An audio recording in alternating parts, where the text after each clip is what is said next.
Ladies and gentlemen, coming to the ring now is Emmanuel, who, after over 5 years, finally made his return to an Australian wrestling ring at our very first show. And of course, he now finds himself in his second match back here tonight.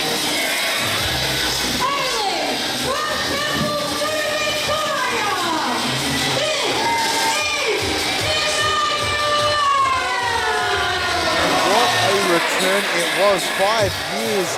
It felt like it was 5 minutes. I was going to say, he came back against a game Rory Holmes and was able to get the victory on that night, courtesy of the Super E-Man punch, nailing him square in the jaw and knocking him out. But another man who's currently feeling tremendous momentum at the moment is Emmanuel's opponent here tonight, JJ Furno, a man who spent the best part of 18 months on the shelf after a debilitating leg injury. And after all of that physiotherapy and all of that questioning himself, he made his return here in Victoria in an Oz-Pro wrestling ring and got a huge victory over Nate Hunter. So this is it, you've got two men who have so much to prove, all this momentum, one making a career resurgence, one trying to catch up for lost time. But here's the sad reality, only one man can win tonight. Yeah, I've been very lucky. JJ Furno, I've now seen him a couple different times, whether since his return here at Oz-Pro Wrestling, and what an absolute talent. This man looks to be the future of this industry. Well, obviously it's worth noting that before he came to this show, he had just completed a tour over in Japan with the DDT promotion. This man is truly investing himself, and when he takes his jacket off, you'll also see the physical sort of like improvements that he has made, signing up with Slex's sort of bodybuilding regime. This man is investing in himself, he's investing in his future, and it almost paid off this past week when over in PCW there was a Royal Rumble to crown a new national champion, and JJ Furno was second place. And of course that national championship on the line later tonight. Indeed, the winner of that Battle Royal was of course Tommy Hellfire, and after winning it, he offered Oz-Pro Wrestling to put it on the line tonight against Owen Stedman in our main event, because he wants Owen Stedman to fall at a final hurdle with the greatest prize on the line. That is the psychological warfare that man is playing tonight. But right now, let's not focus on that. Let's focus on these two incredible athletes, two men who rebuilt themselves from the ground up. And we're going to see these two titans clash in the middle of the ring.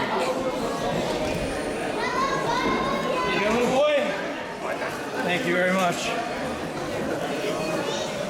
I am so proud of both men, but I have to admit I am a little biased. I have been friends with Emmanuel, like with Sid Parker, for over 10 years now.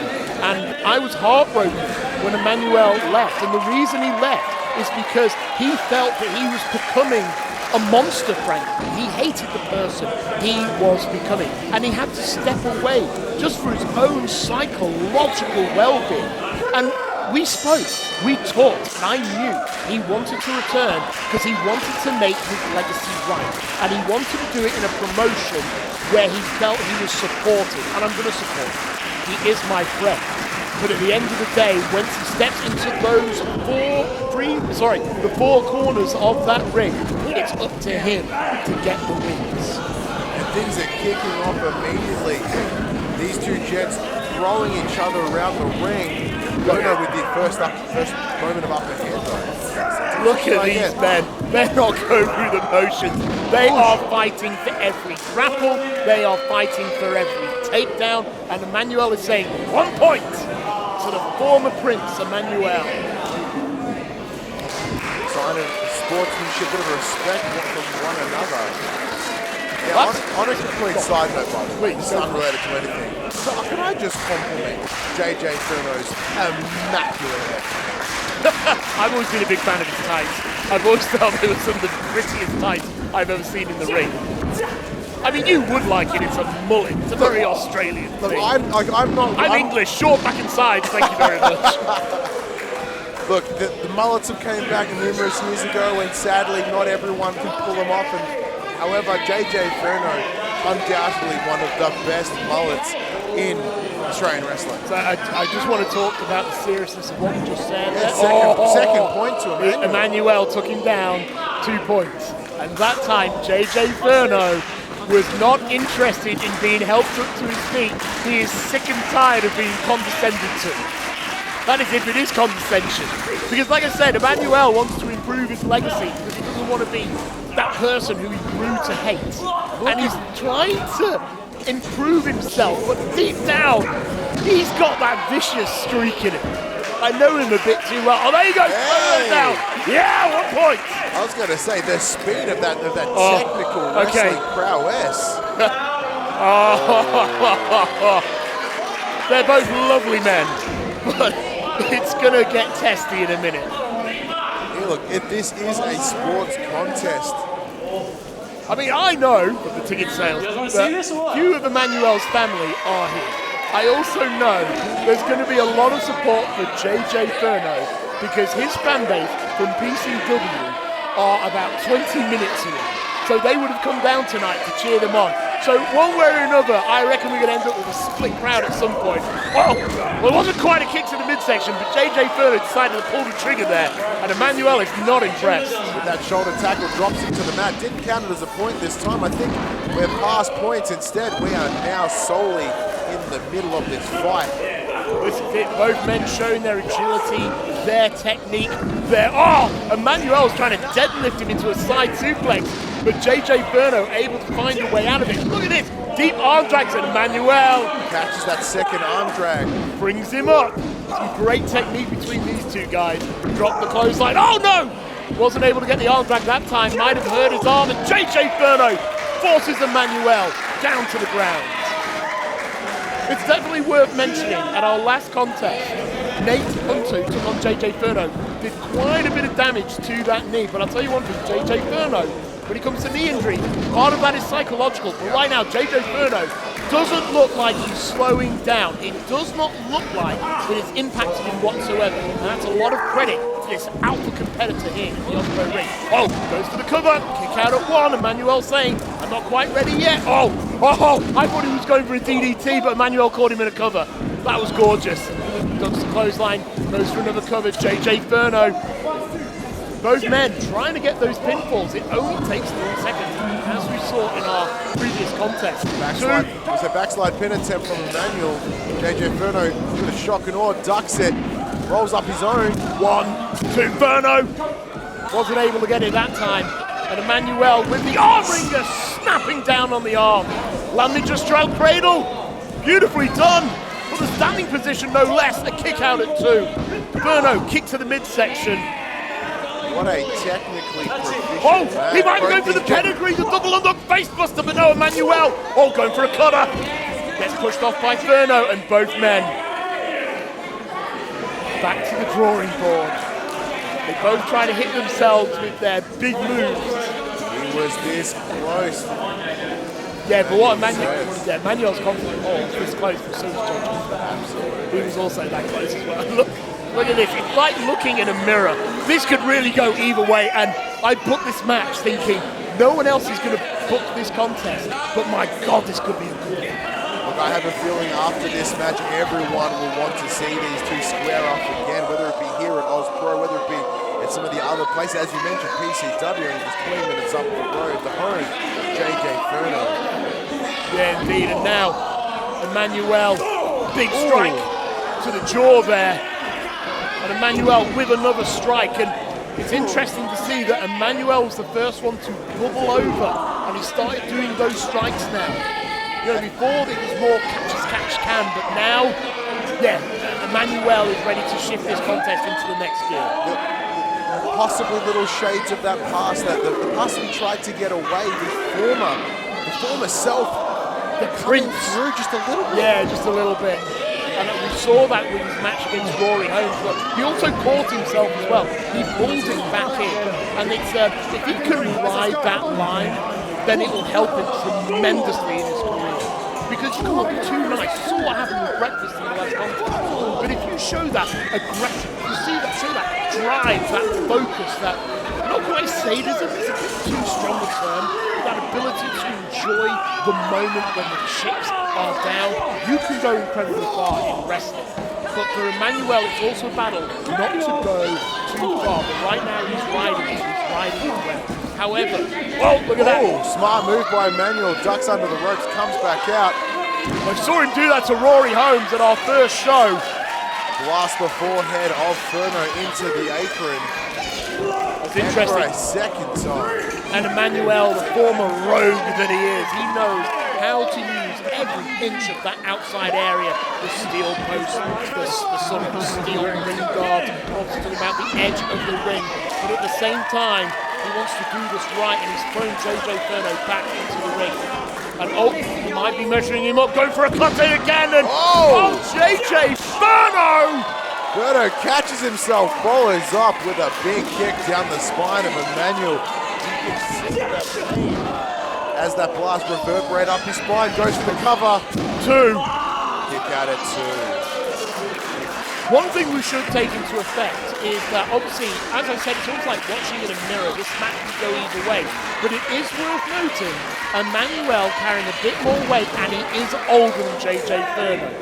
Obviously, our contest, they do have a 30-minute time limit. And we've never been close to that 30 minutes here in Osprey yet. But go ask yourself, the longer this contest goes, does it favour JJ Furno? Are we seeing an Emmanuel that might be starting to slow down a little bit before JJ is? Look, you mentioned that he has like a bit of the weight, quote unquote. However, both these men are absolutely cut. They are looking fantastic. We can only hope their cardio is of equivalent, so he's not going to have like that drop out, that sort of phase out.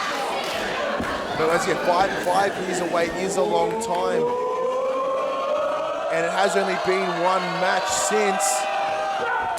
Of course, Emmanuel's been training quite diligently at the Vicious Pursuit training school, so it's not like he isn't ring ready to a certain degree, but it's different than England competition. Anyway, gets him in the corner now, and there are those strikes.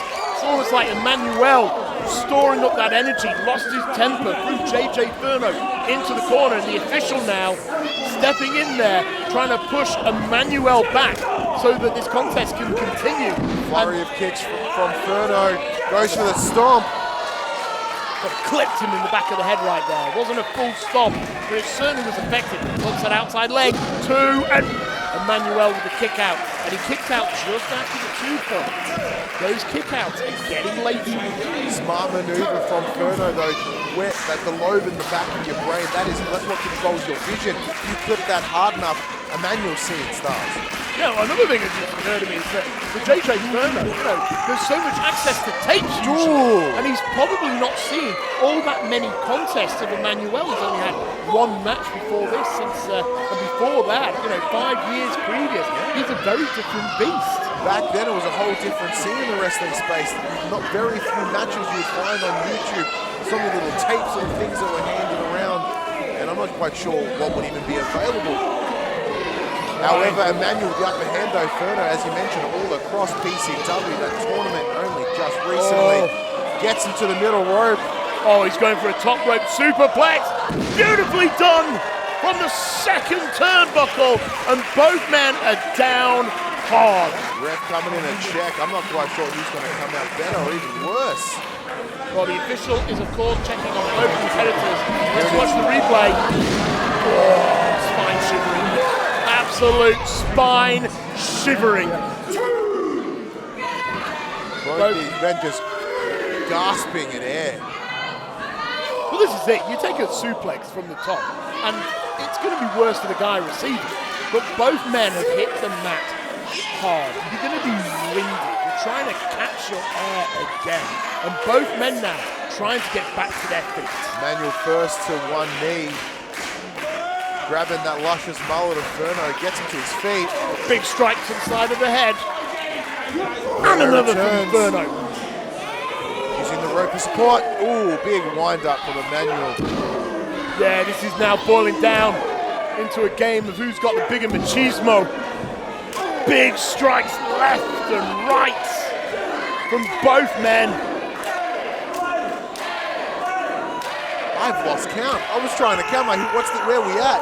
Can you count higher than 10? Sorry, that was Not commonly. Anyway, he's got the reverse chinlock. The official nearly got sandwiched there, but thankfully able to get out of there at the last moment. Gonna say Furno taking advantage, pushing Emmanuel into the corner for a second time, able to break the hold. Well, Emmanuel is determined to have this choke, but JJ Furno, classic reversal right there, trying to do a front bridge into it. Wasn't able to get it, and Furno now just takes him down, and it's Furno picking up the steam, the younger competitor of the two, speeding up the contest to his advantage, and look at that. Spiral crossbody, 2! Kick out at 2, Furno's unable to bring it home.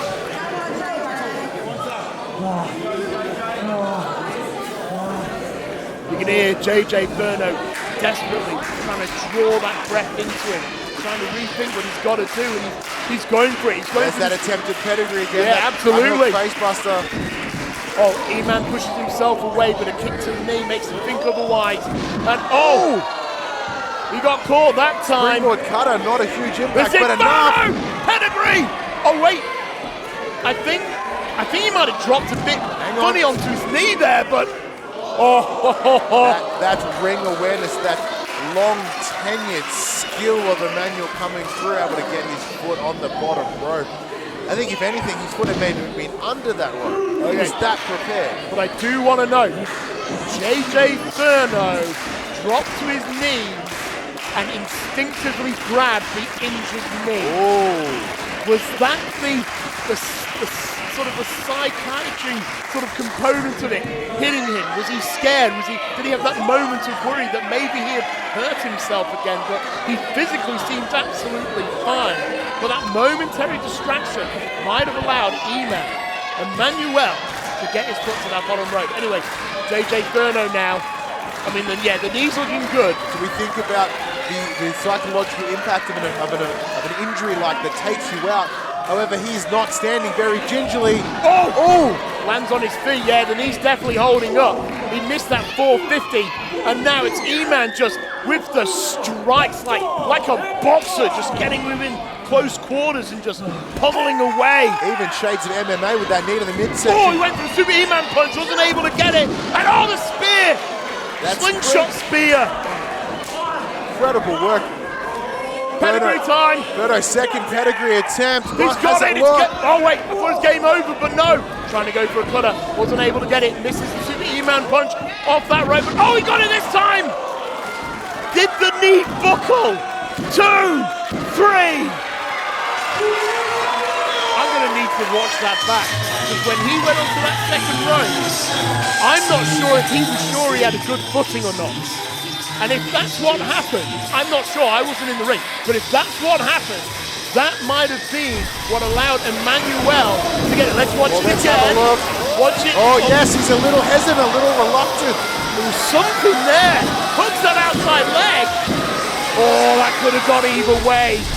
I'm going to have a chat with JJ Furno about that. I'm not sure what actually happened there, whether he got something into his head. But ultimately, ladies and gentlemen, it's irrelevant. 2 gladiators stormed into this match, and it is Emmanuel who came out victorious here tonight. What a match! And continues what could become an undefeated streak here at Oz Pro Wrestling. That's 2 for 2.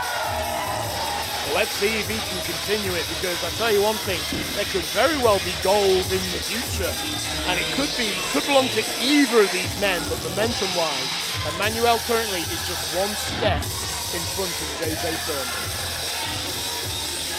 Been a great opportunity here at Oz Pro Wrestling so far. A number of first-time matches, including this one here.